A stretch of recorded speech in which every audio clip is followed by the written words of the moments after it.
ராக்கியும் வேலை பார்த்துட்டு இருந்திருப்பான். அப்ப அங்க வந்து சிந்து நைட்டு டின்னருக்கு வர நீ ஏன் வரல அப்படின்னு கேட்டுட்டு இருந்திருப்பா. அப்ப ராக்கியும் வேலை இருந்துச்சு அதனால மறந்துட்டு சிந்து அப்படின்னு கேஷுவலா சொல்லிட்டு இருந்திருப்பா. சிந்து நீ என்ன லவ் பண்றியா இல்லையா, ரிலேஷன்ஷிப்னா ரெண்டு பேருமே எஃபர்ட்ஸ் போடணும், அவங்ககிட்ட வந்து பேசிக்கிட்டு இருக்கேன் அப்படின்னு சொல்லிட்டு அவளுமே அழுதுட்டு இருந்திருப்பா. ராக்கி ஏதோ ஒர்க் டென்ஷன்ல அந்த மறந்துட்டு சிந்து அப்படின்னு சொல்லிட்டு இருந்திருப்பா. சிந்து ராக்கி மேல சந்தேகப்பட்டு நீ வேற யாரு கூட பேசுற மாதிரி எனக்கு தோணுது, உன் போனை கூட நான் செக் பண்ணி பார்க்கணும் அப்படின்னு கேட்டு இருந்திருப்பா. ராக்கியும் பாஸ்ட்ல இருந்த ரிலேஷன்ஷிப்ல இதே மாதிரி பிரச்சனை வந்ததால அதை விட்டு வெளியே வந்து நல்லாவே தெரியும்ல சிந்து, இதெல்லாம் தெரிஞ்சு நீயும் அதே மாதிரி பண்ணாத, விருப்பம் தான் இல்லைன்னா கிளம்பி போயிட்டே அப்படின்னு சொல்லியிருந்திருப்பான். அதனால சிந்து இப்ப அங்கிருந்து அழுதுட்டே போயிருந்திருப்பா. அவங்க ரெண்டு பேரும் சண்டை போட்டுட்டு இருந்ததை அருணாமே அங்க வந்து பாத்துட்டு இருந்திருப்பாங்க. அருணாவுமே அங்க வந்து ராக்கி கிட்ட நீ எதுக்கு இப்ப சிந்து கிட்ட அப்படி பேசுன, உன்னை பிடிக்காம உங்ககிட்ட சண்டை போட்டு போல, உன் மேல இருக்க கேர்ல தான் அவ சண்டை போட்டு போறா, போய் அவகிட்ட பேசு அப்படின்னு சொல்லி அருணாவை இப்ப ராக்கி அங்க அனுப்பி இருந்திருப்பாங்க. இதுவும் கேண்டீன்ல உட்காந்து அழுதுட்டு இருந்திருப்பா. அங்க போன ராக்கியோ இப்ப சிந்து கிட்ட சாரியுமே கேட்டுட்டு நீ என்ன கேர் பண்றது எனக்கு ரொம்ப பிடிக்கும் சிந்து, உனக்கு தான் தெரியல அவ்வளவு எக்ஸ்பிரசிவான ஆளு கிடையாதுன்னு, நான் ஏதோ கோவத்துல பேசின சிந்து அதெல்லாம் மறந்துரு அப்படின்னு சொல்லிட்டு இப்ப சாரியுமே கேட்டுட்டு கிட்ட ஒரு விஷயம் சொல்ல, நம்ம ரெண்டு பேரும் வெளியே போலாம், எப்பன்னு மட்டும் கேட்காத, ஆமா நீ சொன்னது கரெக்ட் தான், நான் வேற ஒருத்தங்கிட்டயும் பேசிட்டு தான் இருக்கேன் அப்படின்னு சொல்லியிருந்திருப்பாங்க. சிந்துவுமே இப்ப ஷாக் ஆயிட்டு இருப்பா. அப்பதான் ராக்கியா ரீனா கிட்ட பேசிக்கிட்டு இருக்கேன், ரீனா கிட்ட பேசுற விஷயம் இங்க தெரிஞ்சு எவ்வளவு பெரிய பிரச்சனைகளும் தெரியல, அதனால நான் யார்கிட்டயுமே சொல்லல, நீ யார்கிட்டயும் சொல்லாத, சீக்கிரட்டா வச்சுக்கோ அப்படின்னு சொல்லிட்டு அவனுமே அங்க வந்து போயிருந்திருப்பான். ரதியும் சித்துவும் உட்காந்து சாப்பிட்டுட்டு இருந்திருப்பாங்க. அப்ப அங்க வந்து திவ்யும் ரதியை கண்டுக்காமலே அவர் சாப்பிட்டுட்டு இருந்திருப்பாங்க. அமைதியா உட்காந்து சாப்பிட்டுட்டு இருந்திருப்பாங்க. அதை பாக்குற தேவோ இப்ப அங்க இருக்கவங்க கிட்ட நாளைக்கு சித்தோட ஃபுட்பால் மேட்ச் பாக்கிறதுக்காக வரீங்க அப்படின்னு கேட்டுட்டு இருந்திருப்பாரு. மூணு பேருமே அமைதியா இருந்திருப்பாங்கன்றதுனால இப்ப தேவோ நம்ம எல்லாருமே போறோம், மேட்ச் முடிச்சுட்டு வரப்ப ஃபுட் கோர்ட்டுக்கு போயிட்டு நல்லா சாப்பிட்டு என்ஜாய் பண்ண போறோம் அப்படின்னு சொல்லியிருந்திருப்பாரு. இப்ப ரதியும் எனக்கு ஹாஸ்பிட்டல்ல கொஞ்சம் வேலை இருக்கு தேவ் அப்படின்னு சொல்லியிருந்திருப்பாங்க.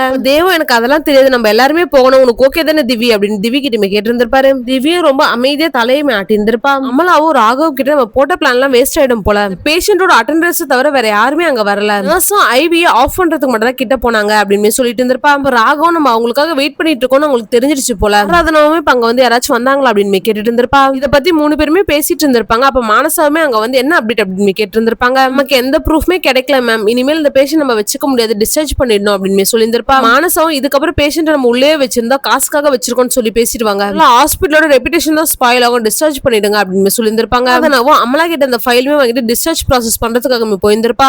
மும்பைல இருந்து வந்திருப்பா. வரப்ப விஜய்க்காக ஒரு ஷர்ட், ரீனாக்காக ட்ரெஸ்ல எடுத்துட்டு வந்திருப்பா. இப்ப இவங்க ரெண்டு பேருக்காக காஃபியுமே போட்டு மாடிக்குமே கொண்டு வந்திருப்பாரு. அனுவும் விஜய் உட்காந்து பேசிட்டு இருந்திருப்பாங்க. அப்ப விஜய் ஃபேமிலி பத்தி சொல்லு அப்படின்னு கேட்டு இருந்திருப்பாரு. அனுவும் எனக்கு யாருமே கிடையாது அப்படின்னு சொல்லியிருந்திருப்பா. அப்ப விஜய் என்ன பேசுன்னு தெரியாம அமைதியாவே இருந்திருப்பாரு.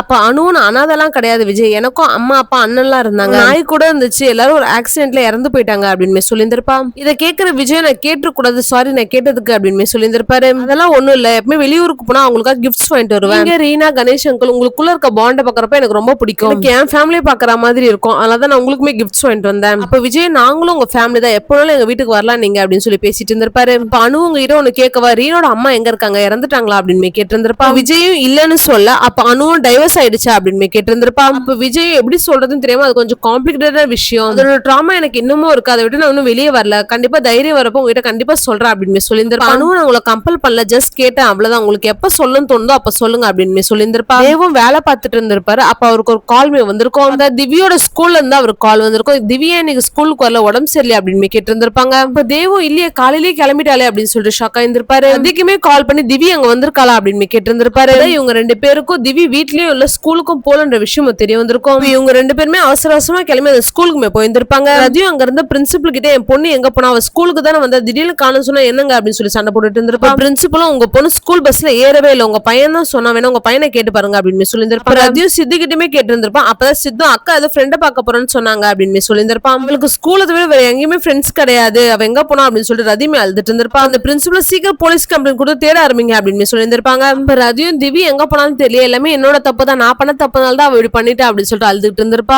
பாக்குற திவியோட ஃப்ரெண்டுமே இப்ப ரதி கிட்டமே போயிருந்தா. ரதியும் அந்த குட்டி பொண்ணு கிட்ட திவி ஏதாச்சும் சொன்னாலாமா அப்படின்னு கேட்டுட்டு இருந்திருப்பா. அப்பதான் அந்த குட்டி பொண்ணு திவிக்கு ஸ்கூலுக்கு வரதுக்கும் பிடிக்கல, வீட்டுக்கு போறதுக்கும் பிடிக்கலன்னு சொன்னா, அதனால பஸ் ஏறி யாரும் தேடாத இடத்துக்கு நான் போக போறேன் அப்படின்னு சொல்லிட்டு இருந்தா அப்படின்னு சொல்லியிருந்திருப்பா. ரதியும் தேவ பஸ் ஸ்டாப்மே போயிட்டு இருக்கிற ஒவ்வொரு பஸ்ஸை தேடிட்டு இருந்திருப்பாங்க. எங்க தேடியுமே கிடைச்சிருந்திருக்க மாட்டா. ஆனா ரதியும் பொண்ணு போயிட்டான்னு சொல்லிட்டு பயங்கரமா அழ ஆரம்பிச்சிட்டு இருப்பாங்க.